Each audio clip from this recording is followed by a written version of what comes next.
11 এর 1 নম্বর অঙ্ক দেখবো আমরা। 11 এর 1 নম্বর অঙ্ক বলা হচ্ছে sin θ k cos θ - আলফা হলে দেখাও যে cot θ 1 - k sin alpha by k cos alpha. আমাদের এই অঙ্কগুলো করার সময় আমরা প্রথম থেকে কিন্তু বলে আসছি যে আসলে এই অঙ্কগুলো কি প্রমাণ করতে হবে সেটা আগে দেখতে হবে, ওই অনুপাতে সামনের দিকে আমাদের যেতে হবে। আমাদের এখানে দেয়া আছে এই 1 নম্বর অঙ্ক করাচ্ছি, গিভেন এইটুকু দেয়া আছে এখানে sin θ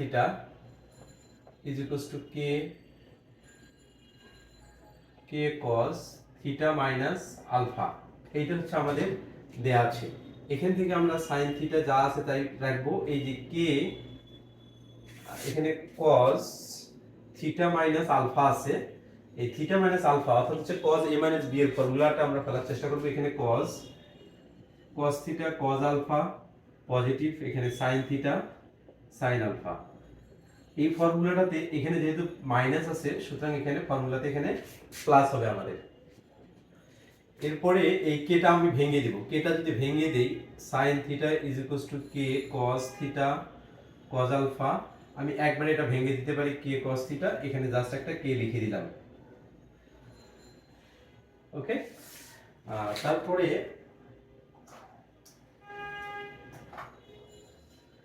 আমাদের এখানে আমরা এই k sin θ sin আলফাটা ডান সাইডে নিয়ে আসার চেষ্টা করি। Minus k sin θ sin alpha is equals to k cos θ cos alpha. Okay, এরপরে আমরা কিন্তু এখানে sin θ কমন নিতে পারি। sin θ যদি কমন নেই এখানে থাকে 1 - k sin আলফা। এইখানে আসলে এই বিষয়টা কেন করলাম, কারণটা হচ্ছে এইখানে দেখো তোমরা k 1 - k sin আলফা আছে, 1 - k sin আলফা এখানে রাখলাম, অর্থাৎ হচ্ছে sin θ যদি আমি কমন নেই তাহলে উপরের পার্টটা আমার আসে। আমি যদি এরপরে এইখানে এসে k cos θ cos আলফা যা আছে তাই থাকলো। ওকে, এখন আমার কাজ হচ্ছে এইটাকে উপরে রাখবো, নিচে রাখতে হবে আমার কি k cos আলফা। এই যে k আছে এখানে cos আলফা আছে, এই পার্টটাকে এর নিচে নিয়ে আসবো আমি। 1 - k sin alpha by k cos alpha. আমাদের কাঙ্ক্ষিত যে বিষয়টা সেটা কিন্তু অলরেডি আমরা পেয়ে গেছি। এখানে থাকে হচ্ছে cos θ, দেন এইখানে থাকে হচ্ছে sin θ। sin θ যদি এদিকে যায় এখন কিন্তু আমরা ইজিলি পাচ্ছি এই cos θ বাই sin θ সমান tan θ ইজ ইকুয়ালস টু এইটা 1 - k sin alpha 1 - k sin alpha by k cos alpha. Okay, এইটা হচ্ছে আমাদের এখানে cot হবে, এটা cot থিটা হবে। এইটা ছিল আমাদের আসলে দেখাইতে বলছে, এখানে তোমরা শর্ট লিখে দিবা। 2 নম্বর কোশ্চেন দেখার চেষ্টা করব। এখানে বলা হচ্ছে a sin θ plus alpha is equals to b sin θ plus beta হলে প্রমাণ করতে হবে যে এইটা, অর্থাৎ a cos alpha minus b cos beta by b sin beta minus a sin alpha. এই ফিগারটা আমাদের নিয়ে আসতে হবে এই পার্টটা থেকে। তাহলে আমরা এখানে লিখতে পারি, দেওয়া আছে বা গিভেন পার্ট, গিভেন এখানে বলা হচ্ছে যে a sin θ positive alpha is equals to b sin θ positive beta. এটা হচ্ছে আমাদের দেয়া আছে। এখন আমরা এখানে কি করতে পারি, এই ফর্মুলাটা জাস্ট ভেঙে দিব, sin a প্লাস b এর ফর্মুলাটাতে ভেঙে দিব। তাহলে a sin θ cos alpha positive cos θ sin alpha. এইখানে যেহেতু আমি a দ্বারা ভেঙে দিচ্ছি সুতরাং এখানে একটা আমাদের a হবে। আমি যদি একটু a হবে, এখানে হবে হচ্ছে cos θ sin alpha is equals to, এখানে b দ্বারা এই ফর্মুলাটা লিখবো এবং b দ্বারা আমি ভেঙে দিব। তাহলে এখানে ফার্স্টলি b লিখবো, sin θ cos beta positive cos b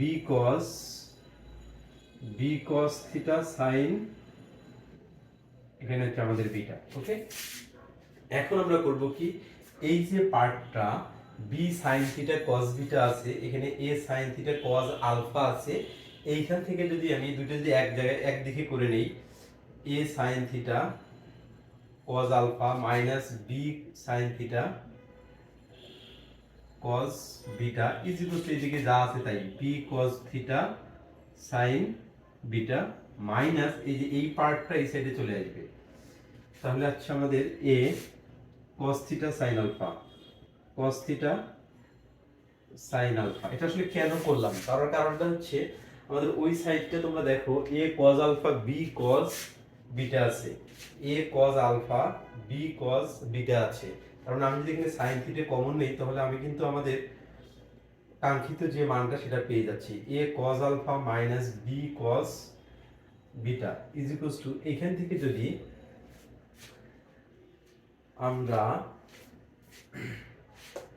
কি কমন নিতে পারি, সাইন বিটা এখানে cos থিটা তার মানে হচ্ছে cos থিটা যদি আমরা কমন নেই এখানে থেকে b sine beta minus a sine alpha কিন্তু আমাদের এখানে থাকে। এখন আমরা কিন্তু এইখানে a cos alpha b cos beta কে উপরে রাখবো, রাখার পরে then b sin beta minus a sin alpha আমাদের নিচে থাকবে।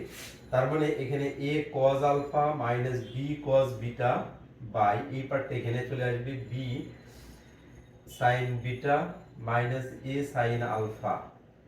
এখানে কিন্তু তাই আছে b sin beta minus a sin alpha is equals to এখানে হবে cos থিটা বাই এই যে sin থিটা আছে sin থিটাটা নিচে চলে যাবে, এখানে sin থিটা হবে theta cot theta is equals to তাহলে আমাদের হচ্ছে a cos alpha minus b cos beta by হচ্ছে b sin beta minus a sin alpha. এইটা হচ্ছে আমাদের প্রুফ করতে বলছে, সুতরাং এটা প্রুফ। আশা করি বিষয়টা বুঝতে পেরেছো যে আসলে এখানে এই অঙ্কটাতে আসলে অত বেশি চাপ নাই। কারণটা হচ্ছে কি, নরমাল একটা ফর্মুলা ফেলছি, নরমাল ফর্মুলা ফেলানোর পর রাইট হ্যান্ড সাইডটা দেখে কোন সাইডটা কোথায় নিতে হবে এটা সাইড দুটো আলাদা করে সেপারেট করে নিয়েছি, সেপারেট করে নেওয়ার পর জাস্ট কমন নিয়েছি, কমন নেওয়ার পরে ভাগ করে দিয়েছি, কাজ শেষ, দ্যাটস ইট। এরপরে আমরা 3 নাম্বার কোশ্চেনে যাব। আমরা জানি এখানে 11 নম্বর অঙ্কে কাজী কামরুজ্জামান স্যারের বইয়ের 11 নম্বর অঙ্কে এখানে 4টা অঙ্ক ছিল, 4টা অঙ্কের মধ্যে 2টি সালে এসেছে, আমি একটা অতিরিক্ত লিখছি আর সালে আসেনি, তারপরে সেটা করাচ্ছি। মাঝে মধ্যে আমাদের এই কাজগুলো করতে হয় কারণ কলেজের পরীক্ষাগুলো তো ইম্পর্টেন্ট দেখে মাঝে মধ্যে কোশ্চেন দেওয়া হয়। এবারে বলছি দেখাও যে এত সমান সমান এত, যদি এত সমান সমান এত বলে তাহলে আমাদের এইটা ধরতে হবে লেফট হ্যান্ড সাইড। ওকে, লেফট হ্যান্ড সাইড হচ্ছে কোসেক x মাইনাস y, এটা দেয়া আছে। এইটা সমান কিন্তু আমরা এভাবে লিখতে পারি কোসেক থিটা সমান সমান 1 by sin x minus y, এটা কিন্তু জায়েজ আছে। এই যে sin x মাইনাস y এর কিন্তু একটা ফর্মুলা আছে 1 by sin x cos y minus cos x sin y। Okay, এই যে বিষয়টা, এখন এই বিষয়টাকে আমরা কি করতে পারি, আমাদের রাইট হ্যান্ড সাইডে দেখতে হবে কি আছে, কি প্রুফ করতে হবে, যে sec x sec y by tan x minus tan y, এখানে tan x minus tan y নিয়ে আসতে হবে। তার মানে এখানে tan x minus tan y যদি নিয়ে আসতে চাই, ফুলটাকে cos x cos y দ্বারা যদি আমি ভাগ করি, cos x cos y দ্বারা যদি আমি ভাগ করি তাহলে দেখি আমাদের কি আসে 1 by cos x cos y by sin x cos y, এখানে হচ্ছে cos x cos y দ্বারা divided minus cos x sin y, এটাকে আবার হলো cos x cos y দ্বারা ডিভাইডেড। অর্থাৎ এবং হর এবং লবকে এই পার্ট যেটা আছে এই পার্টটার হর এবং লবকে cos x cos y দ্বারা ভাগ করে দিয়েছি। ভাগ করে দেওয়ার পরে আমরা যেটা পাই সেটা হচ্ছে এখানে সেপারেট করে সুন্দর করে লিখতে পারি cos x dot 1 by cos y, এটা সুন্দর করে লেখা যায়। সিমিলার উপায়ে এখানে এই cos y ক্যান্সেল হয়, তার মানে এখানে tan x থাকে, এখানে tan x থাকে মাইনাস, আর এখানে cos x ক্যান্সেল হয়, এখানে sin y থাকে, সরি tan y থাকে, কারণ এখানে sin y আর cos y ক্যালকুলেশন করলে tan y হয়। এখন যদি আমরা এই পার্টটা লিখি তাহলে কিন্তু আমাদের sec x আসে ডট sec y আসে by tan x minus tan y আসে। এটি আসলে হচ্ছে আমাদের রাইট হ্যান্ড সাইড, এটা আসলে আমাদের দেখাইতে বলছে। তো এই ছিল আমাদের এখানে 3টা অঙ্ক।